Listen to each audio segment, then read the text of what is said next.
Good evening, everyone. We'll do our deal here and let the room populate for a minute. We're supposed to have a guest tonight, Alex Martens of Konflict Motorsports. Alex hasn't logged in yet. He may be confused about the time change or something. We'll hang out for a while and see if he joins us. If not, we're just going to talk a little bit about navigation tonight. As always, please be sure to follow the directions to give StreamYard your credentials so that we can see who you are when you comment. If you don't see your name appearing after the comment, if it just says Facebook user, you can go ahead and sign your comment if you'd like with your first name so I know who you are. Boy, we're filling up a lot tonight. I hope Alex gets out of traffic or solves whatever dilemma he's having so he can join us here in a little bit. Let's give it another minute or so, and we'll get rolling. And if he joins us, he joins. If not, we'll just roll through it like we always do. So it went from fall, really pleasant conditions here, in the 60s and up near 70 every day. It drove me nuts because, of course, I can't ride. So I sat around, did what farm work I could do for the last couple of weeks while the weather was just fantastic. Looked very jealously at all of your photographs out riding dirt bikes in the woods and what looked like primo conditions, albeit pretty dry. Hasn't rained anywhere in this region for a long time. But winter has arrived and it looks like it's set in. It is really cold outside right now. It's been snowing for about 30 hours and it looks like it's going to snow pretty continuously for the next week, 10 days, something like that. So we're getting ready to get that. Looks like we're getting ready to get the moisture that we've really been needing. It's been a weird year because we had wildfires just last week here because it's been so dry that even though the temperatures went down, there was still a lot of combustible material out there. It was pretty dry, and if something set it off, it burned. So there were wildfires in Bannock County within eyesight of my house just in the past 10 days. It's been pretty nuts. But it looks like the moisture's settling in now, and it looks like we're getting ready to start getting something that looks like winter.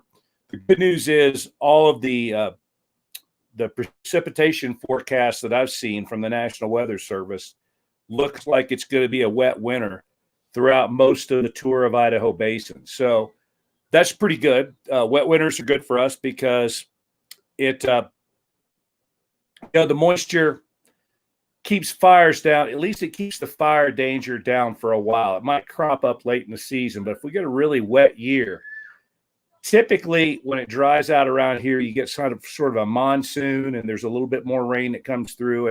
And we tend to not get really bad fire seasons if we have a wet winter. So when we have a dry winter and everything dries out super early, that you're just probably not going to be able to get through the Tour.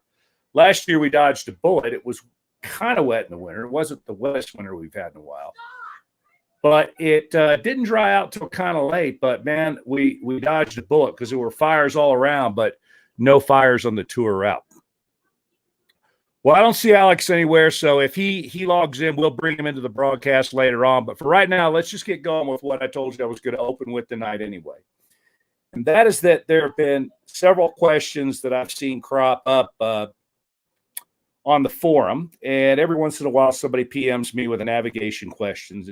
And these questions, which have come from several sources, have all been some variation on the same theme. There are some people that are a little confused by the difference between a challenge point, a challenge section, a bonus section, why the routes are different between 1, 2, and 3 member teams. And so I thought I'd take a few minutes tonight to address all that. David Powell, hello. Thanks for logging in, brother. So we'll talk about that a little bit tonight and just see where that takes us. Feel free to ask all questions that you want to ask. It looks like we have plenty of time tonight to answer them. And we'll just talk a little bit about that. We're going to devote an entire episode, probably sometime after the first of the year, to navigation. We'll talk about navigation from A to Z. Start like you don't know anything and try to take you all the way through it. It may be 1 or 2 episodes. AB Renner, how you doing? Congratulations.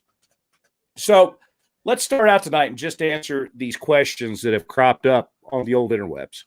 What is a challenge point? What is a challenge section? Are they the same? Are they different? It turns out they're different. They're quite different. What's a bonus section? That's different from the other two. And why are there 1, 2, and 3 person routes? Why are they separate? Well, let's address the latter of all those first. The Tour of Idaho is quite a different undertaking depending upon whether you're in a 1, a 2, or a 3 person team.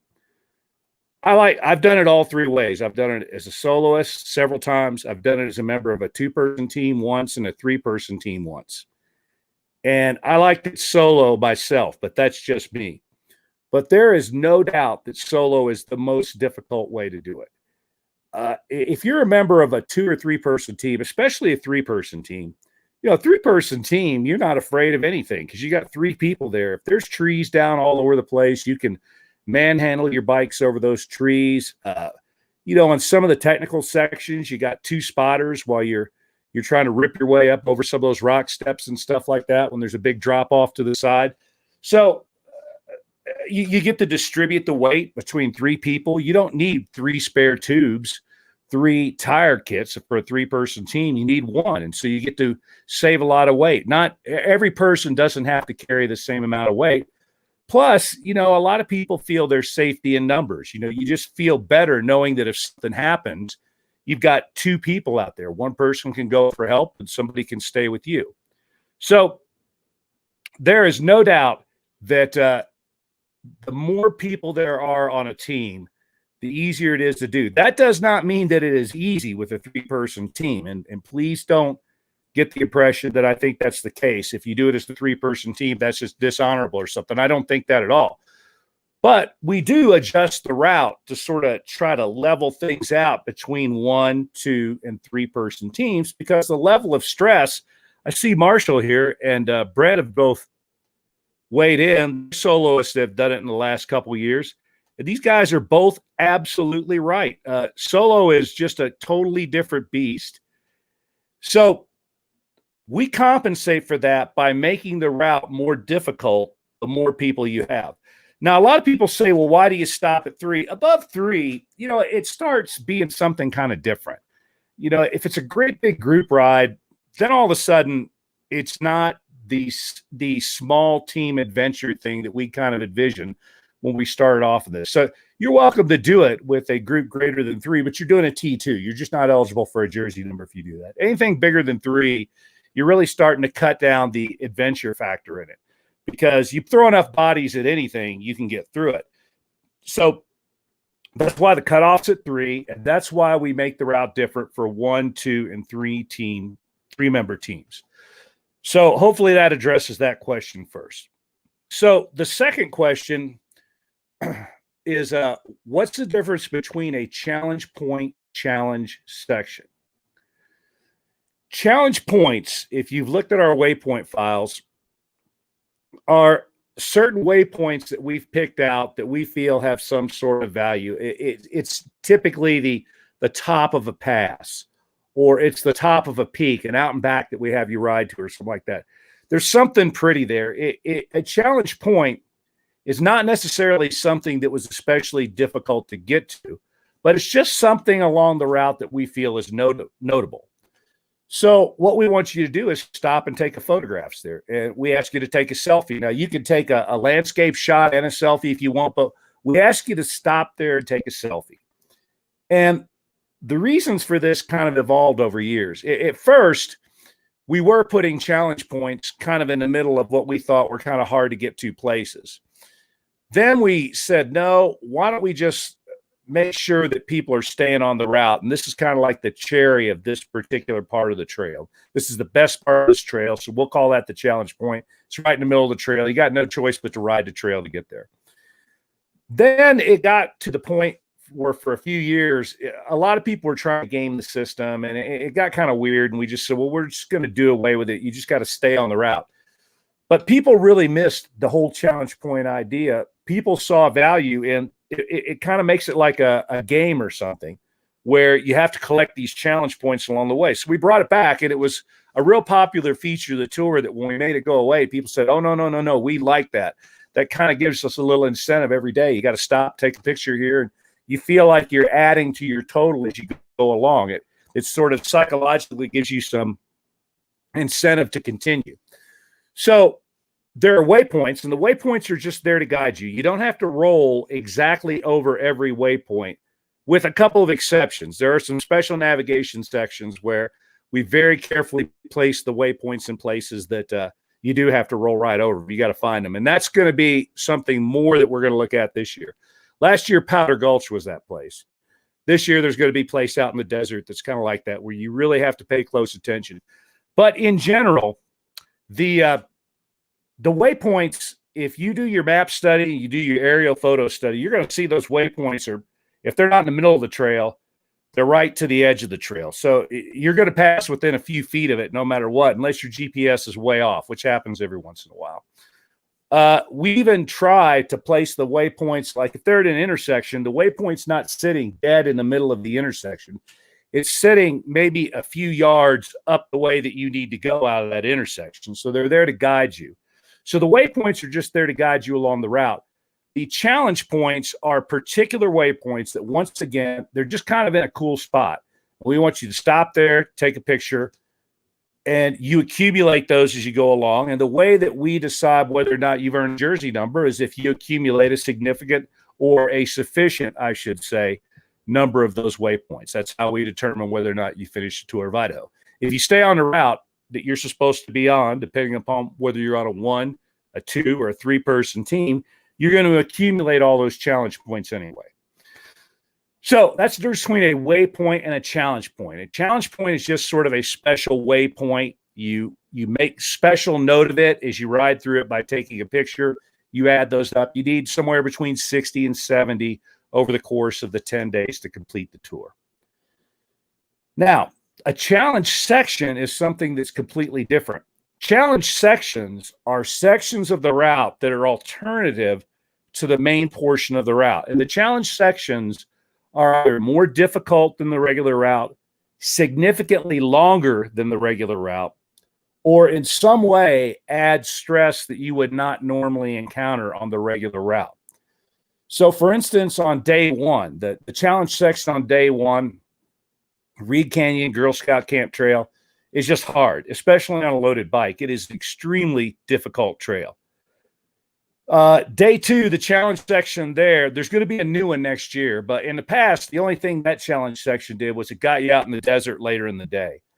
The day 3 challenge section is quite difficult. It's significantly more difficult than the ordinary trail. Day 4, it's Custer Lookout, which is both difficult and scary. Day 5, it just added some length. Day 6, it's more difficult than the regular trail, and it adds probably an hour to the day. So they're all like that a little bit. They all do something that is more difficult than the nominal route. Now, if you're a soloist, what we've always done is said you don't really have to do a challenge section. In fact, you don't have to do a challenge section. Soloists can just ride the solo route the whole way if they want to.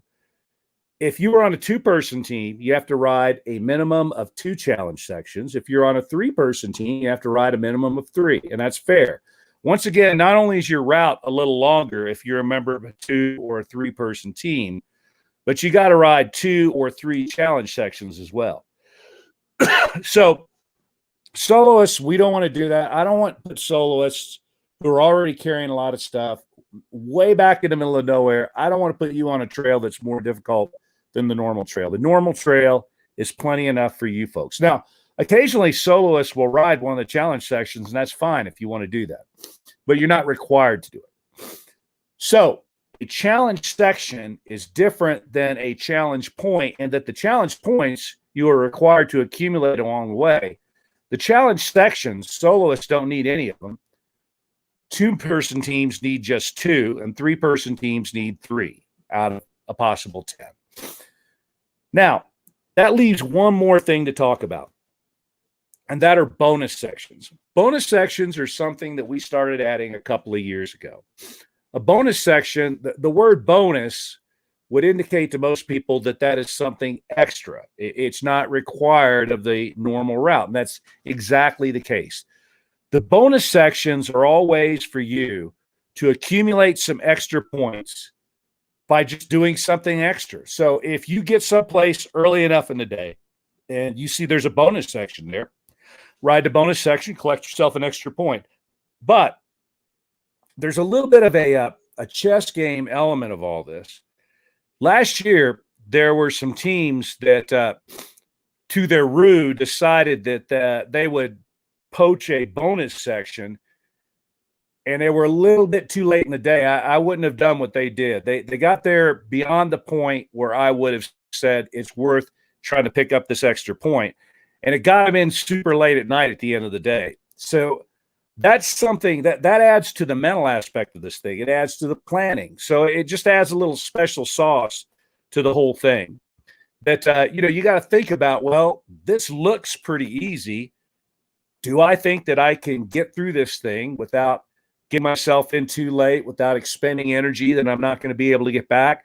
And that just kind of adds to the fun of it. So that individualizes the route for you.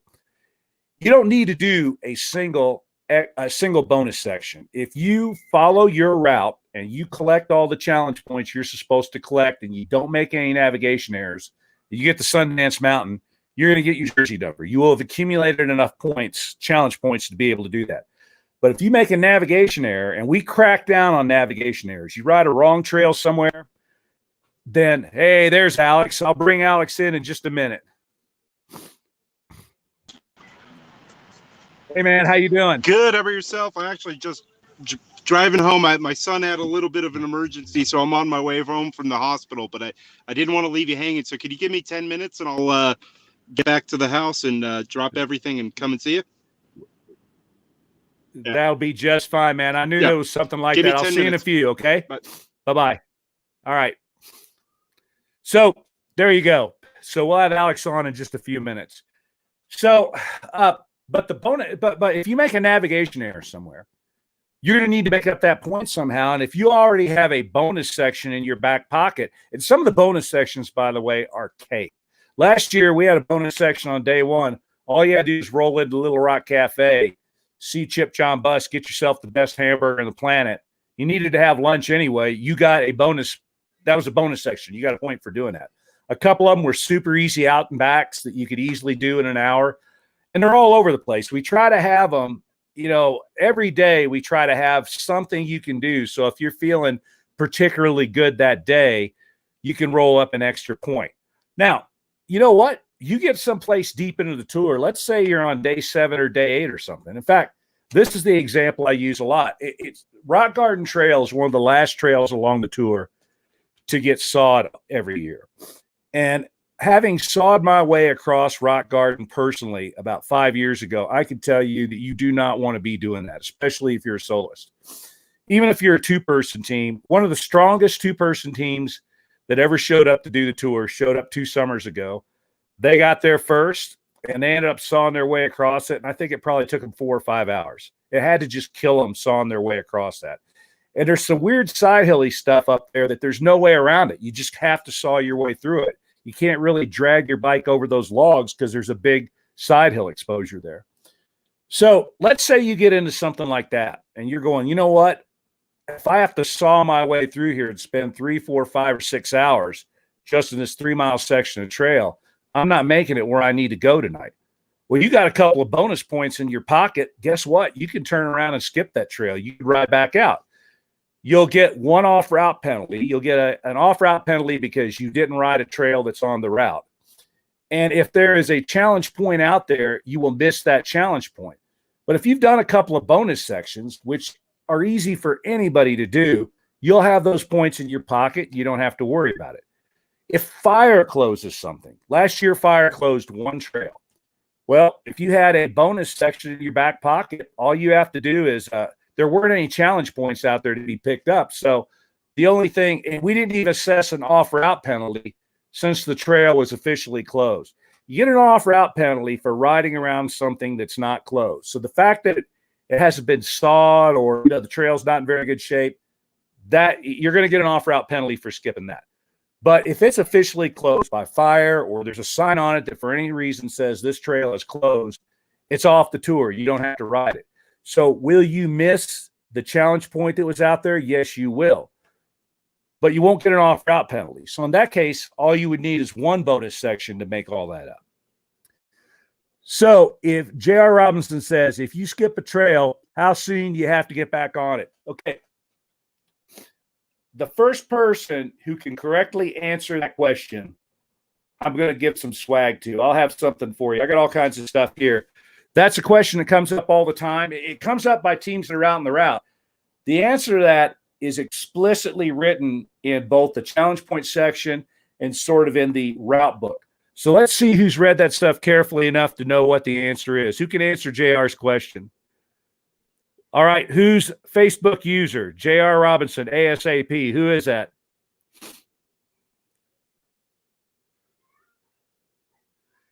I'll have something for you. All right, well, let's see. David Powell was the guy that answered it the soonest that I saw a name attached to it. So, David, I got something for you when I see you next summer, partner. The answer to that is as soon as possible. Now, we had a case last summer where we had a rider, and I'm going to have this rider on a little later on anyway because he's got a good story to tell. But he started out on a team of 2, had to go down to a team of 1 due to an injury to his partner. And the first thing this poor guy encountered, that, by the way, is an incredibly difficult thing. You should think very, very, very hard about your choice of partner or partners for this thing. Because when you've got to leave somebody behind, all of a sudden your world gets rocked. It's hard enough for them having gotten left behind, but it's really hard for you. And we see people, it's an emotional thing because everybody's, both of you or all 3 of you have been planning for this for a year. You show up, somebody just can't go for some reason, a mechanical, something physical, something mental, but you're leaving somebody behind. What happens all the time is that decision is such an emotional decision that people take off and, this guy had something that the other person or 2 people needed. That happened a couple of times last summer. Somebody took off and their partner actually had something that they really needed. You need to think about that in advance. You need to make darn sure that you have a contingency plan for what happens if you are going to split up. And you need to write it down. Don't commit it to memory. Write the damn thing down because your mind's going to be going a bazillion miles an hour. So write down, I have this, this, and this. I need this, and this. I need to understand now that I can follow a different route. I can ride down to team level. Have I planned for that? You should. You should look at all 3 of the routes in advance. Maybe I don't know if I'd look at the 3-person route if I were a soloist, but if I were on a team of 2, I'd definitely be looking at the solo route. If I were on a team of 3, I'd be looking at the 2 and solo route.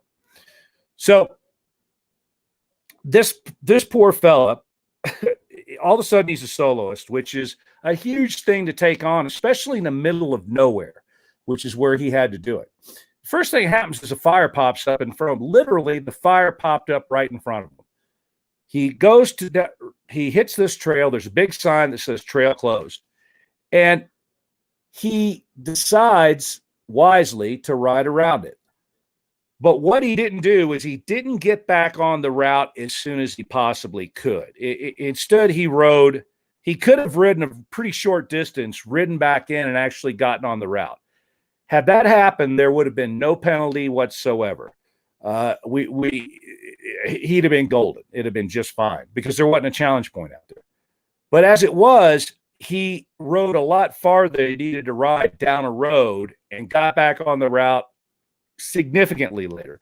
So we had to assess him a couple of point penalty for that. And he had to make it up the next day. He had 1 point in his pocket, but we had to ask him to do something the next day, which was kind of difficult in order to make up the point he lost. So the answer to that question is if something pops up in front of you, your obligation is to get back on the route as soon as possible.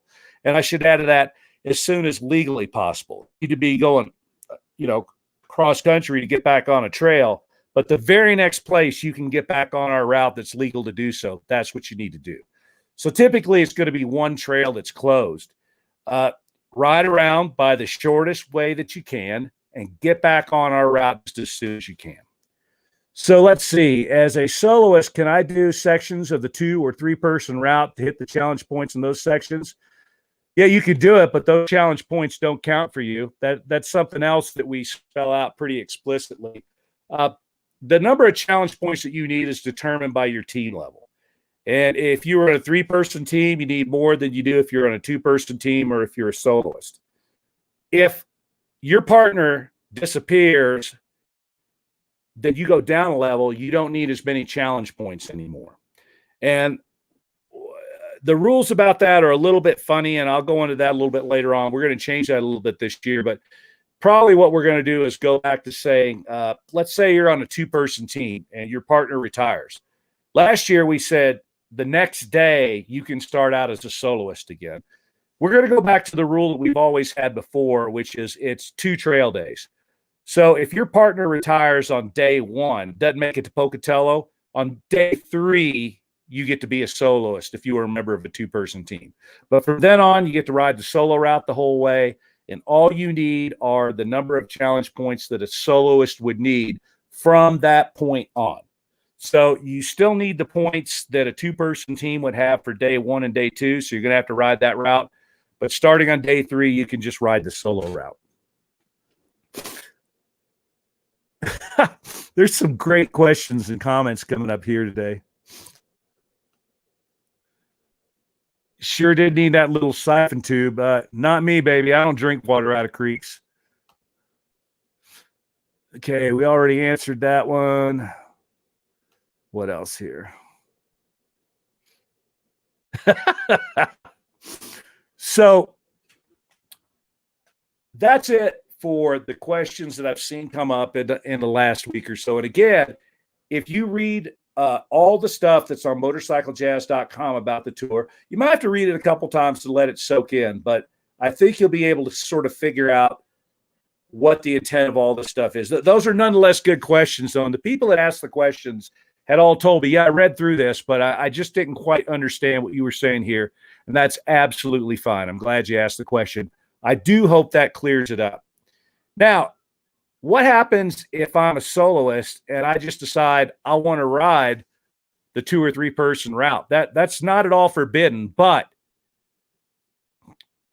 we have had a rule in the past that says if you're going to ride up a level, you have to ride up a level for the entire day. And we're going to stick to that. The reason for that is if you look carefully, sometimes there are sections where, like, if you're a soloist, there are some places where the 2 and 3-person route is actually a little bit easier for a short distance because their route may be a third longer than the solo route for the day. So in one place, we may ride them down something that's a little bit of a shortcut, just not to hurt them too bad. Well, in the past, we've had soloists that have shown up there and go, wait a minute, this is a shortcut for me. Yeah, it is. And so if you're going to ride up a level or up 2 levels, you have to do it for the entire day.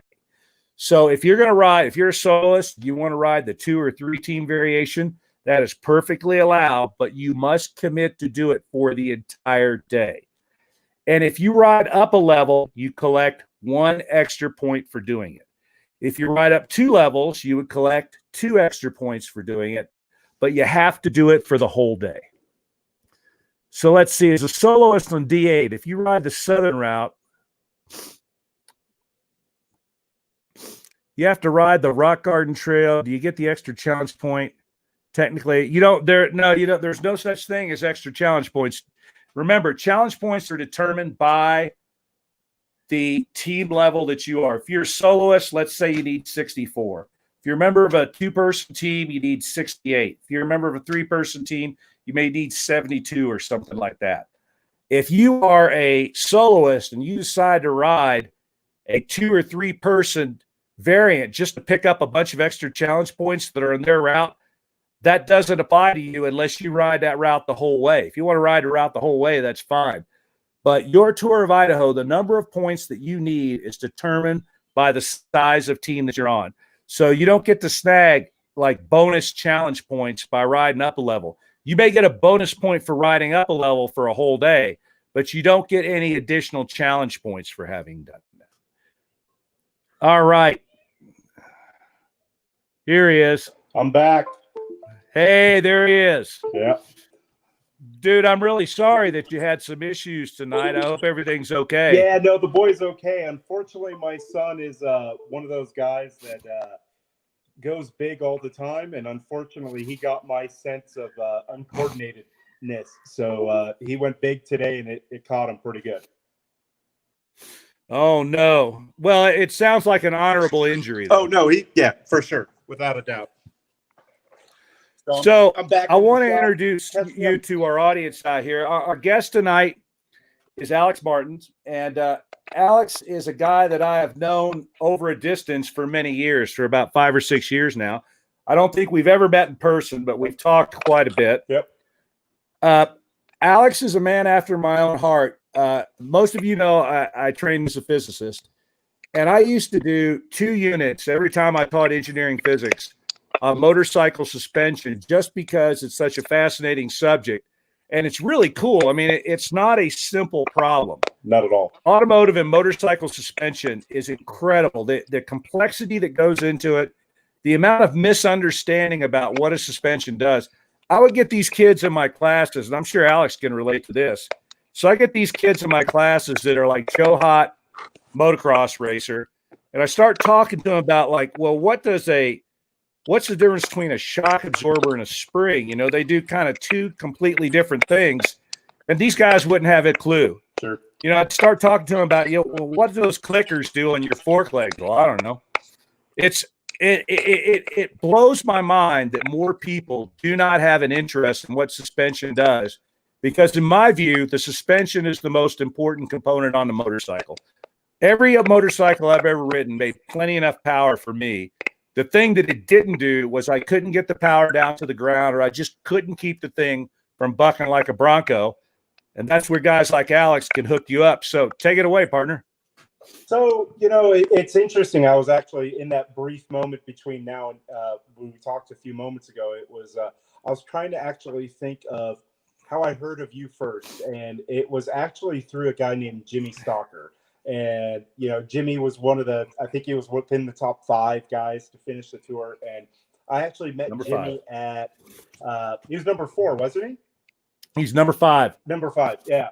And so I met Jimmy at a race in Washington State when I lived up in the Pacific Northwest. And, you know, he was just happened to be in the mutual group of guys, and, you know, went down to Baja a lot and kind of stuff like that. And, you know, this was, more than 10 years ago. And, you know, he was kind of one of those guys that you meet once, you're immediately best friends with him. He'd call up all the time. And, you know, that was right when I started my company. So I didn't have any money whatsoever at all. And Jimmy would call me up and he'd be like, hey, man, I got $40 and some bags of oatmeal, and let's go for a ride. And we'd meet up, you know, somewhere in Eastern Washington. And, you know, like, we could barely afford to put the gas in the bikes, and we were eating, you know, ravioli out of cans in the middle of the woods and stuff like that. And he told me that he was going to go do the tour of Idaho. And so, you know, me being the curious guy that I am, I kind of started looking into it, and, you know, really learned and kind of followed what he was doing. I know a couple of other guys have gone and done it. A handful of clients have gone and done it, and then some close friends have attempted it. And some been not successful, some have been successful. And so, you know, I've always been a lurker in the background, and I've ridden motorcycles since I was 4 years old. And, you know, the program that you're putting together, a lot of people misunderstand and don't really wrap their head around how much of a challenge what these guys and what you're putting together, and the challenge that you're putting them through really is. And so, you know, I've been in many circles, and I've heard guys that have, you know, claimed to have finished it and stuff like that. So, you know, there's definitely an upper echelon of riders that, you know, strive to be tour finishers, or the guys that are not, that claim to be, and everything in between. So, you know, there's a handful of guys that I consider friends that have gone and done it. And like I said, some have been successful and some have not. At some point in my life, when my kids are a little bit older and I have a little bit more free time, it's something that, you know, with proper planning and execution, I would at least like to give it an attempt. But I always follow all the forums and, you know, keep up on the Facebook groups when things are going, and I'm always a lurker in the background. That's awesome. Yeah. Alex first reached out to me like the first week I was the executive director of sharetrails.org. And I'm never going to forget that, because when I took on that job, I thought I was a reasonably competent individual and that I could sort of navigate the lay of the land and just about anything. And I have never felt so lost in my entire life. And Alex was one of about 5 or 6 people that reached out to me that first week, and I've never, ever forgotten that. So thank you. Yeah, it's I've done more days of trail maintenance. That was something that I grew up in a household, a moto family, and my dad raced enduros and motocross, and I there's pictures of me like 6 months old sleeping in a cardboard box with a pillow underneath it in the back of an Econoline van next to a Husky motorcycle. So like motos in my family, and it's a small sport, and yeah, you really, I'm a firm believer that you have to give back to the sport, whether that's picking up trash, doing trail maintenance days, or on a monetary value. So we've always, I've put in hundreds of miles of trails. I've maintained and, carried pickaxes and chainsaws and everything in between. And so, when I started my business, one of the things was, we couldn't always just write a check and give it up that way, but giving back to the sport in, a multitude of ways, kind of paying it forward and helping new riders or seasoned riders, or doing trail maintenance days or raising funds and doing stuff like that. So, when you went on to the Share Trails, it just seemed like a good opportunity to partner, and, we did what we did, and, at least that we hope it made some difference at some point in time. We made a lot of difference in that 3 years. It was I don't know that, as you know, I'm kind of a pessimist when it comes to that. I think that eventually riding dirt bikes in the woods is going to be against the law. I think you're going to be an outlaw when you do it. But we pushed it off, and I think that at least our kids are going to get to experience some of what we've done. But anyway, that's a depressing future. Let's talk about the immediate future, where we got a guy in our community, that knows everything there is to know about how to make your motorcycle go down a trail without catapulting you to Mars. Well, I certainly don't know everything, but I've learned a lot in 10 years, and we've taken some classes, and I'm even sending my employees out to classes and getting trained up and such like that. So there are definitely some fundamentals when it comes to setting up a bike, right? Like, I mean, everybody kind of has their own quirks. They run their own grips, run their own bend to bar. I call the handlebar, foot peg, and seat position kind of the golden triangle that a lot of people overlook. And if you have the wrong height seat, or your wrong bent bars, or the improper pegs, that's going to change the way that your body sits on the bike and such like that. And especially for tour riders, there's a lot of things that, creature comforts that really could make a bike less fatiguing. The golden triangle, handlebar, foot peg, and seat position, and then also having your bikes properly set up is something that can, really make or break, the physical aspects of riding, specifically something along the lines of the tour, where, you're just getting pounded into the ground day after day after day after day. And, there's some things that can be discussed. So, I just did a suspension clinic this last weekend out in the Texas Hill Country. And, one of the really main key focuses or items that I always like to really focus on is chassis setup. Now, chassis setup, just like you said, there's two fundamental aspects of suspension tuning. You have chassis setup, which is done via proper spring rates, preload, where you have your forks in the triple, retaining proper sag, such like that.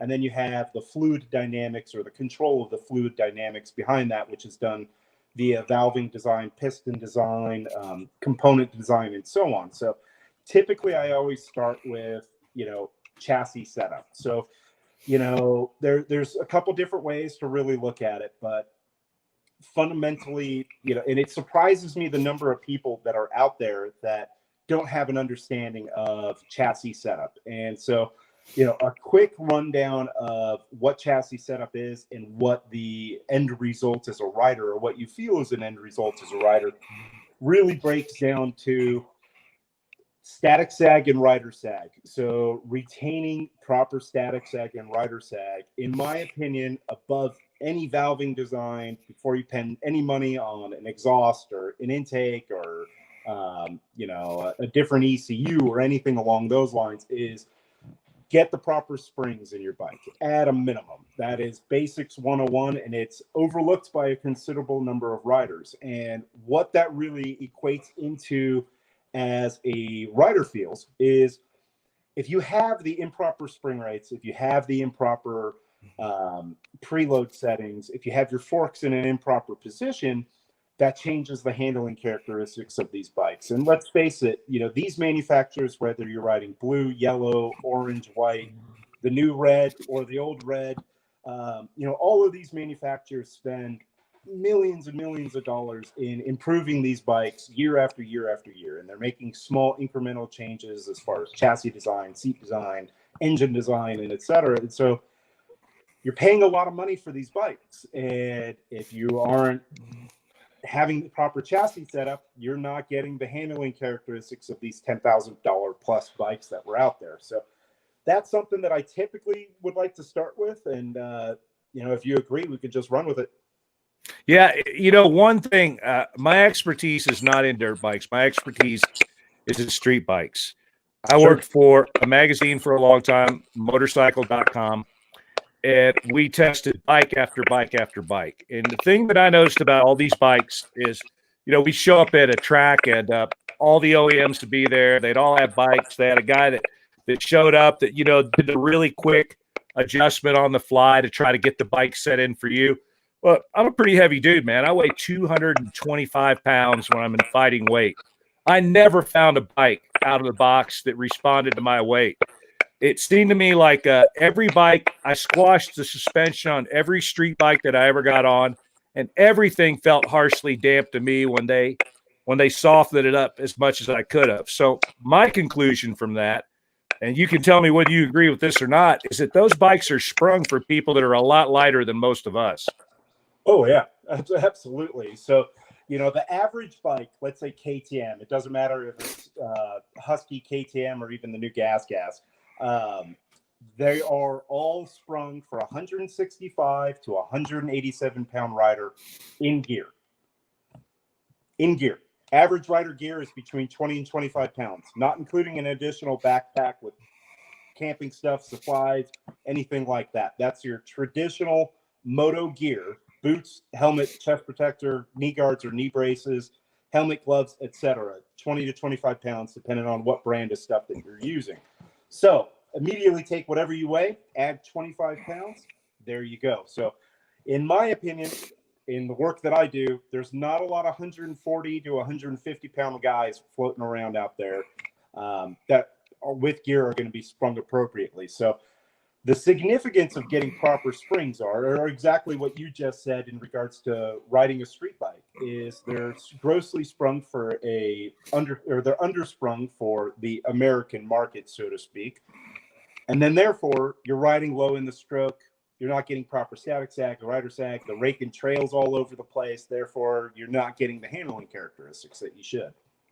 Would you, by the way, rake and trail are two things that are completely misunderstood.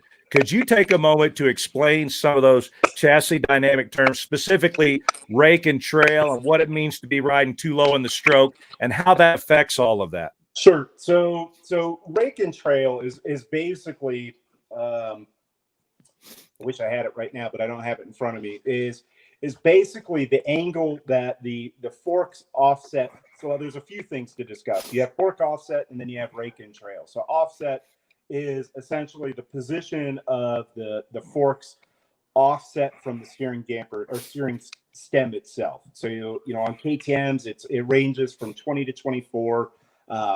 Some of the higher end models, like the 6 days, have an adjustable stem, so you can change the offset. But the rake and trail is essentially the degree of angle of the forks compared to the chassis itself. So an easy way to really surmise what that equates into as a rider is there's two different scenarios that I'm going to take here. And actually have a shock shaft here next to me. So Imagine that this is the balance point of any motorcycle. Okay, it's sitting perfectly level. It's sitting under its own weight. Imagine a trophy truck.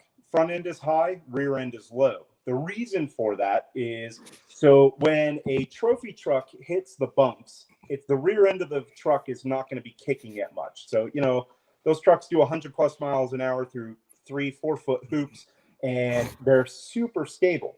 Now imagine a super bike, the exact opposite. Front end is low, rear end is high. The reason for that is so it is super stable and predictable in the corners when they lean it over. Those theories apply to dirt bikes just as well. So, if you're a desert rider, you ride in Baja a lot, you're not really not doing like typical enduro style riding. Most guys will slide the forks down in the triples, run them flush, and then they'll run a greater sag number and allow the rear end to kind of squat a little bit more. Now, that will give it more straight line stability. Now, if you ever seen a trophy truck corner on pavement, 3-wheel motion, the one wheel's up in the air, and that's the only way to get it to turn unless they're drifting it. Now, the same theory applies, or the opposite theory applies to an enduro bike. So an enduro bike, if you have some old school enduro rider, KTM enduro riders, like in 03 through 06, 07, those bikes had a very stink bug feel is kind of the term that was used on that, where the ass end was super high and the front end is low. And the reason for that was the bike would turn a lot sharper. So all of these 4-strokes, they have like a big crankshaft. So the centrifugal force, or the gyroscoping force of that crank, is something that with every turn you need to break off center to initiate a corner. Therefore, if you don't have the chassis properly set up, going into a corner, if you have the improper sag numbers or such like that, it's going to take a lot more effort from you physically. You're going to have to, if you're making a right-hand turn, you may have to lean on the right-hand bar a little bit more on the foot peg, and really get it to break from center. And so those are all aspects of chassis tuning that not everybody, there's a lot of old school guys or guys that, are in the know and know what to do. But there's a lot of people that don't and haven't taken the time to really experiment, because, there are some people out there that think, suspension tuning is a misunderstood form, but it's not. And it's something that, with proper education or ability to go out and experiment, people could really experience a completely different handling motorcycle with just what they have. And without, the traditional revalve, respring, reseal, just getting proper springs and starting there. That's suspension basic 101, in my opinion. Freddie Spencer, one of the things that I did when I was with motorcycle.com is I reviewed his school once, and Freddie Spencer spends a lot of time. I mean, this guy, he's a pretty smart guy. He swears up and down you really can't turn a race bike unless you're on the brakes and you get the chassis to nose down. And he says you can't turn it. I think what he means is you can't turn it effectively. But he's right. When you have that bike in that nose down position, it's way easier to institute that direction change on a street bike than it is if you're in the opposite. If that front wheel is coming up, if that suspension's light, the only thing that happens when you try to institute a quick direction change is you start to get a lot of head shake. Yep, for sure. So we've got some questions here that came up, and one that is interesting. Someone just asked, how do you account for bikes that carry a lot of fuel? You and I both know Ned Cease, and I asked Ned that question myself once. Dude, when you ride these Dakar bikes, there's like 12 gallons of fuel on that. How in the world do you adjust for that? And he said basically you don't. You just sort of have to figure out a happy medium in there somewhere and go for it, because the difference in the weight of the bike between full and nearly empty is immense. But how would you advise somebody in the tour community, as someone just asked, you're riding with a 5 or 6 gallon tank, what are you going to do when you take that into account for your suspension setup? Sure. So that's, the Dakar guys, they're doing things a little bit differently in regards to Dakar. They now have selector switches on the fuel tanks, so they could drain the rear tank first, they could drain the front tanks first, so they could do it all at once. And what a lot of the top tier guys are doing nowadays is, depending on the upcoming stage, is, if it's going to be a full sand day, they'll drain the front tanks first, get the rear end, the front end as light as possible, and so on. And so, obviously that's not something that we could do on the tour, right? Like, I mean, we're all running IMS or a Turbice or, whoever fuel tank. And so the best way to do it is, when it comes to whether it's additional gear, like running a giant loop bag or a Moscow Moto bag or the fuel in the front, is you have to take into the equation of how much that fuel weighs, how much your kit weighs, and there's two different ways to address it. So if I was going to go run, let's say my 2021 501 that's sitting in the back, if I'm going to go ahead and run the tour on that, I'm going to spring the bike appropriately for my fully body weight, geared up, ready to ride. And I'll take half of the equation of the front of the fuel weight itself. And I'll probably take half of the weight of, or if not all of the rider weight of the gear in the back.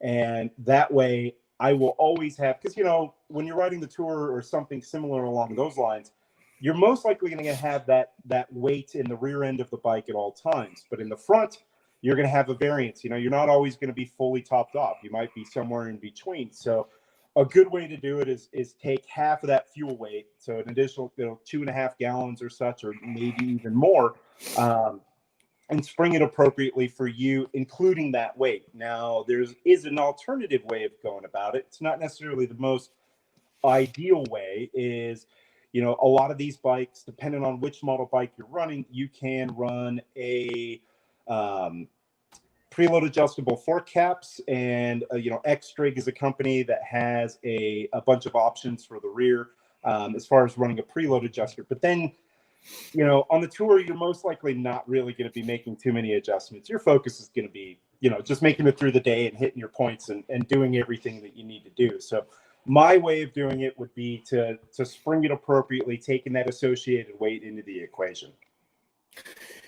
You just said something that I think is important, and I find it fascinating that you would say this. You would articulate a thought that I had in my head while you were saying it. I rarely mess with anything while I'm out on the tour. I set the bike up for what I think is a pretty appropriate, this is going to be a pretty good middle point. I think I can live within the range of what my suspension's doing for 10 days. I might crank up the steering damper in some sections a little bit. I might, when I get out into the desert and I'm riding 100 miles of sand, I might fiddle with the preload a little bit just in the front. But that's all I ever do. I don't, once I get going, I'm worried about riding. And I'm not, if I'm thinking about suspension, I'm not thinking about riding. The suspension to me is the kind of thing I think about. I work on it and get it to a point where I don't have to think about it anymore. Then I just want to go ride. You agree with that? Absolutely. I wouldn't mess with my stuff. And I mean, it's what I do for a living, but there's more important things to worry about and focus on, especially the tour, than messing around with your suspension. And that comes with proper bike setup. And there you go. Proper setting it up prior, doing test runs with your bike fully loaded and ready to go, and proper preparation. You and I both know that's what leads to the success for tour riders. Yeah. In road racing, every road race I've ever been in is a 3-day event, right? The day of the race is the third day of a 3-day event. So you go out the first day, it's tires and suspension, right? You're trying to dial in tires, and suspension. Second day, you're out, you're actually, sighting things, you're working on lines and stuff because track temperatures change. The lines are a little bit different. So you're out there trying to lay down some race speeds and figure out what's the most efficient way. Third day's the race. Yeah. Tires and suspension, you work on that first day so you don't have to worry about it the next 2 days. The next 2 days, you don't touch any of that stuff. You're on the gas. You're trying to figure out the fastest way to get from point A to point B. And the way that transfers to tour riding is, dude, when I'm on day one, I'm trying to figure out how to get to Pocatello before midnight, not which clicker adjustment is going to make me feel like I'm bouncing less in this pile of rocks. It's too late for that by the time you get there, at least in my opinion. Totally. I would agree. You got more important things to worry about. That's for sure. Yeah. All right. So what's going to happen is I'm going to send everybody to you that's coming to do the tour in 2021. So let's say somebody that's listening tonight or people that are going to watch this thing later on, I'm going to have you give all the contact information. I'll also post it up on our website, and I'll post it up on the Facebook page. But one of our riders calls you and says, I want you to hook me up for 2021. Sure. You're going to tell them to do what? Talk through it. The very first step of the process is on our website, conflictmotorsports.com, spelled with a K, is we have what's known as the Book Now tab. And that's basically a pass through to what's known as our rider profile form. So it makes you pick a date and time for a consultation. And the next page that pops up is the rider profile form. And that tells us everything we need to know as far as your height, your weight, your riding abilities, associated luggage weight, if any, the percentage of time that you're running with that luggage. It's even detail oriented to, are you running mooses? Are you running tubes? Are you running tubeless? What bend handlebar do you have? What fuel tank are you running? And, some very detailed, specific questions. And then what we do is review that information and make an informed, educated, I'm having a brain fart there, educated referral as to which of our packages would suit your needs best. So, not all suspension services are created equal. What are we going to be working with the OEM components and making those work the best that we can? Are we going to be talking some aftermarket components? Are we going to talk pro components? So, there's pros and cons to each suspension system.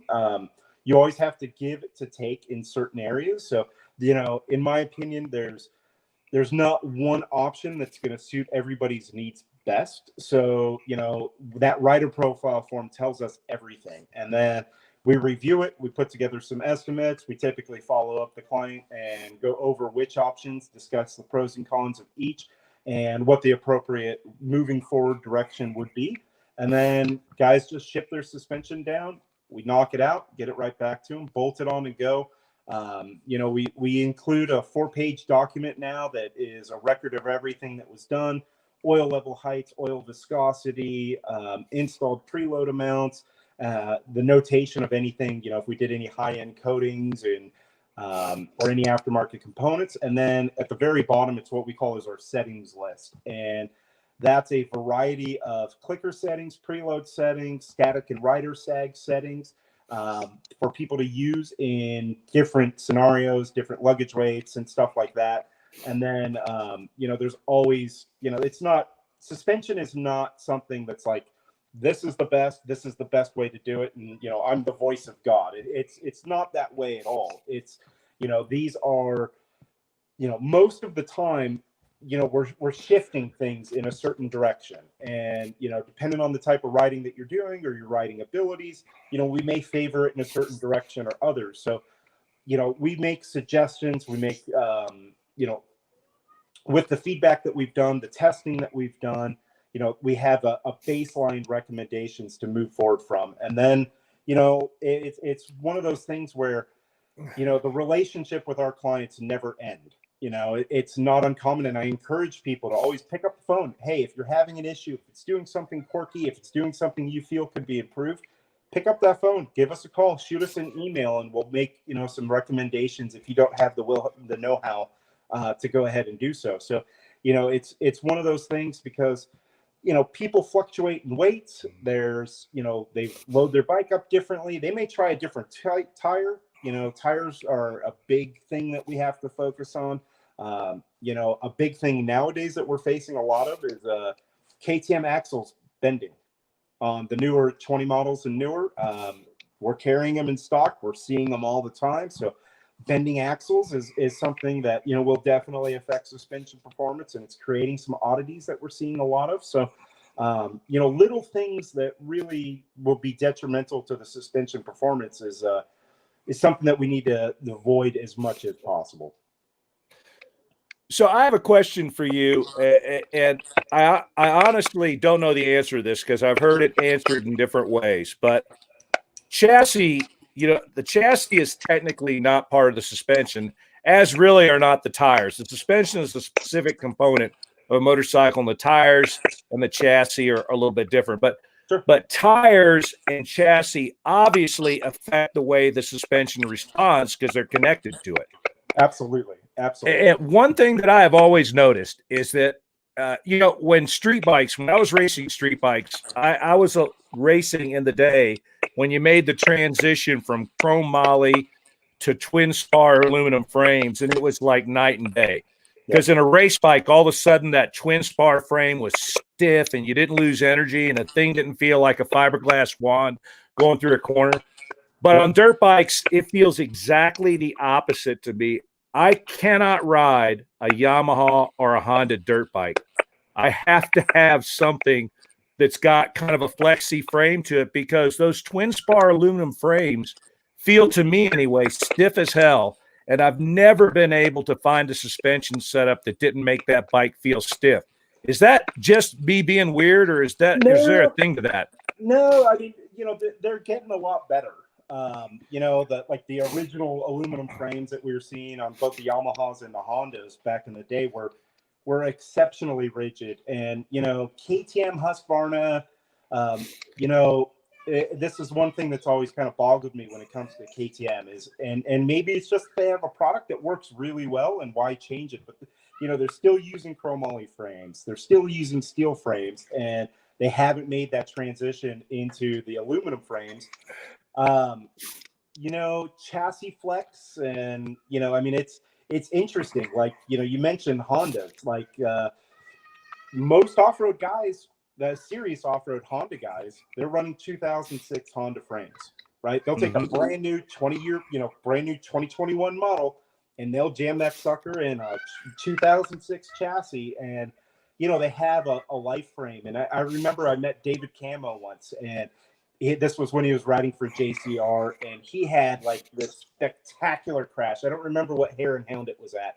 I mean, it was spectacular. And I mean, fortunately he didn't get hurt, but it was talking with him after the fact was, I only ride this production era, this production time frame of this chassis. And even to this day, like, it's Colton Udall, right? Like, I mean, he's going to Dakar this year and he's on a 450. I think he's on a 450 RX chassis. I think, don't hold that to me, but you're absolutely right. Chassis flex is something that is overlooked by a lot of people. I had an older KTM 500 that I recently sold, and I'm a big guy. I've lost 60 pounds in the last 5 months, and on my way to losing a lot more. But when I rode that bike and I raced that bike, a big thought process that was always in the back of my mind was, this chassis stretched. It's past its lifetime, and I didn't hit the big jumps, and I was always a little bit cautious because of that. And so the newer model chassis, for the everyday weekend warrior guys or guys like tour riders, the new frames are getting better. They've made significant improvements lately, but they're still the guys that are running the 2006 Honda 450R chassis in 2021 models.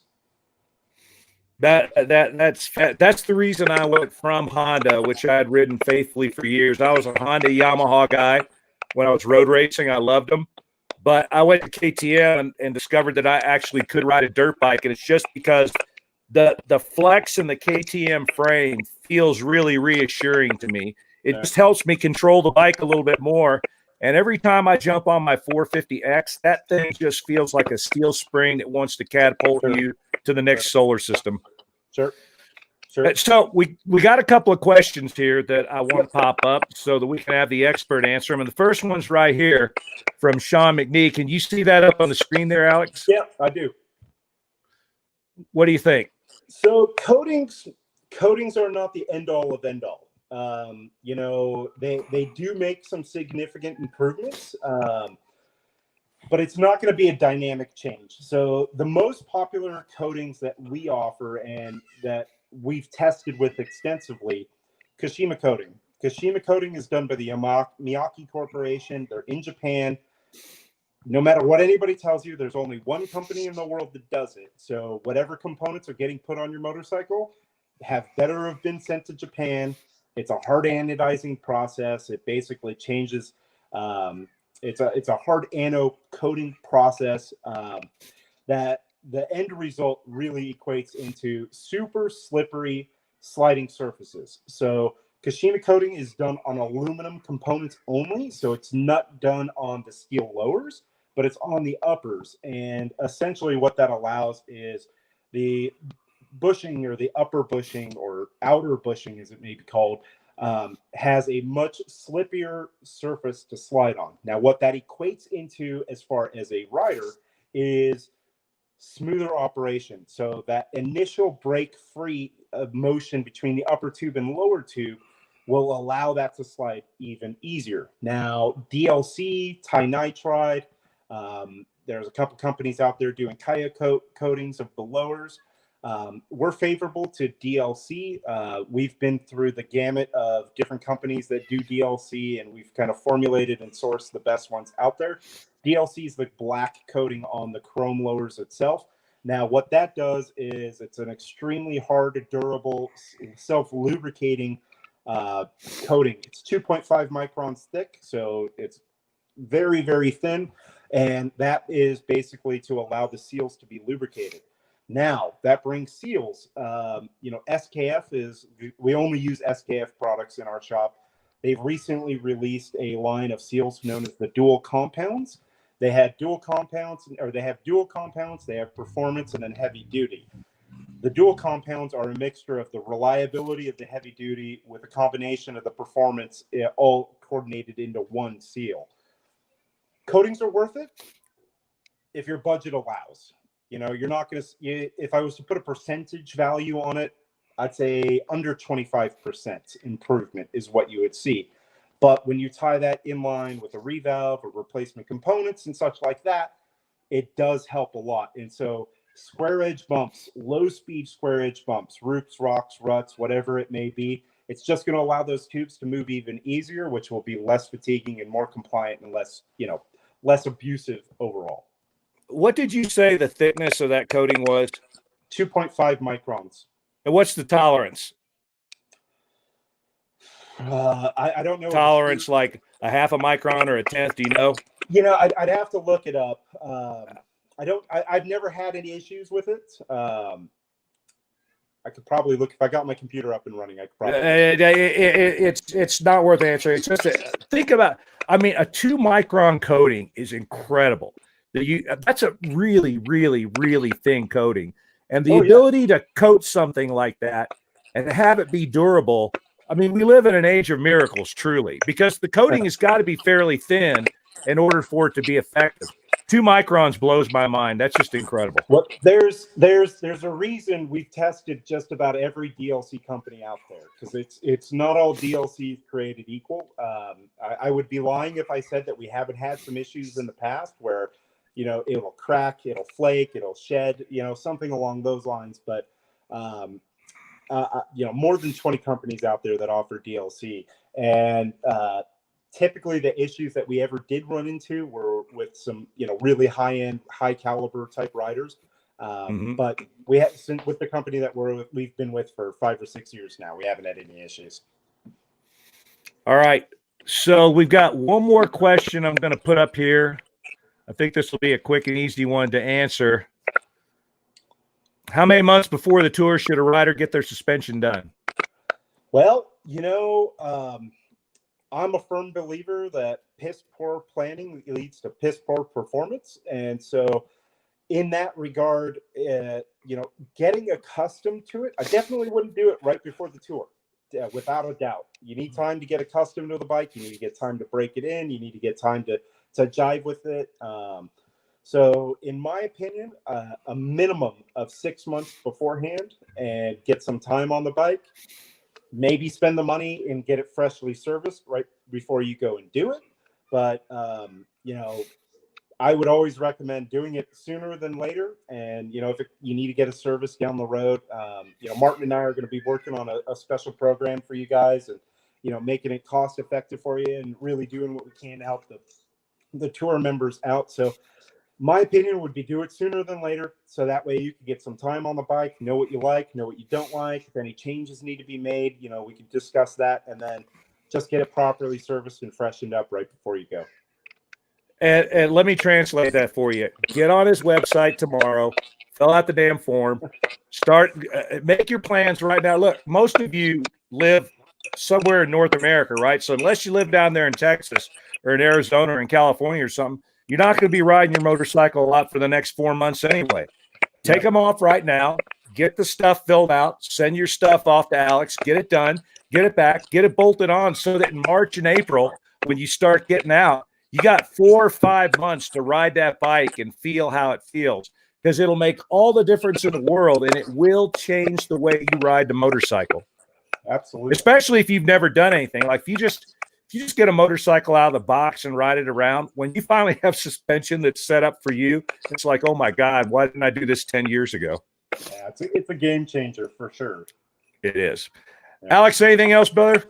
No, that's it. I just, I'll follow along as I always do. And, thanks for the opportunity and thanks for having me on. And I wish we had more time, but I understand I'm late to the party and I appreciate your understanding. And, if anybody's ever got questions, whether it's suspension related or not, and, we know these bikes well, we work with them, we ride them every week. And, we just got a ranch around the corner that we acquired that, we got a 675-acre test facility, and I've been out there we got an excavator and moving stuff around, and we put the hard work into developing our stuff. It's we do seat of the pants testing, dyno testing. We've tested everything from all of our competitors to us, and we feel that in this market, in this segment, and with what we offer to our clients, that we've got a pretty good leg up, and we always just want people to be good and to see people succeed. That's the biggest thing that we get at doing this is, seeing people finish the tour or finish a rally or, whatever it is that we could do to help. So we know these bikes well. We know what works good. We're a carrier for, a lot of products that a lot of people use. So, consider us a resource. And whether it's just to ask our opinion or buy something, it doesn't matter to us. Just give us a call. All my employees are riders, so we have a good time here, and we're happy to help anybody with anything, really. Alex, thanks a lot. We'll have you back on. We're going to take a break over the holidays, but we'll have you back on sometime in the spring. We can talk a little bit more. What you all got tonight is invaluable. In motorcycle world, you all know this is a big frustration with me. Everybody in the world knows two things when it comes to motorcycle: their own name, and how everything works better than the people who actually earn a living know how it works. No, it's the most incredible thing in the world. And when I talk suspension to guys that I know absolutely not the first thing about suspension, I get strong opinions out the wazoo. I know Alex puts up with this all the time because he's in the business. The climb guys put up with this. The trail tech guys put up with this. Yeah. The best thing in the world to do is pretend like you know nothing and listen to somebody like Alex. So it'll be a two-way conversation. The guys that are really good, like Alex, are going to ask you questions. You're going to talk a lot because they're going to apply you for information. But if you talk to people who are actual experts and know what the hell they're doing, they're going to set you up with a ride that is butter. It's absolutely incredible. And what Alex has done tonight is real service to everybody in the community. So, Alex, once again, thank you very much. I really appreciate your time. Yeah, I hope your son's okay. Yeah, no, he's a trooper, that's for sure. So thanks for everything, and I look forward to talking to everybody. So, feel free to give us a call. We're happy to help. Whether we do business or not, just consider us a resource. All right, and I'll be in touch with you in a couple of days, and we'll get some stuff going, okay? Sounds like a plan. Thanks, brother. Thank you, sir. All right, everybody. That's it for tonight. We went a little bit over time, but I think it was well worth it.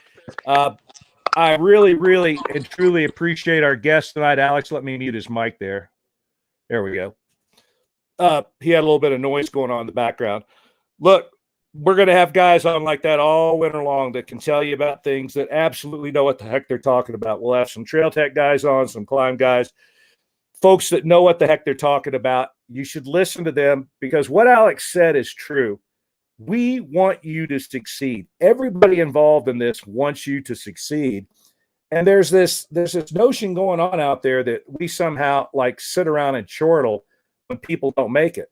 Now, I'm not going to deny that every once in a while somebody comes along that's a total asshat, and we don't mind seeing them get their head handed to them. But most people are pretty nice that show up here.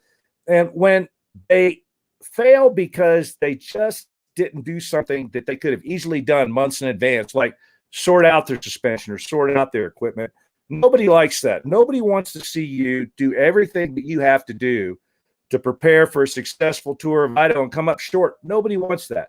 Even our vendors don't want that. They want you to succeed. So that's why I'm here tonight. That's why I'm going to be here for the next few weeks. We will once again take a break during the holidays, but sometime in the middle of January, I'll roll back and we'll be here reasonably every week all the way up to and through tour season 2021. AB, you had a question about a resource that people could read.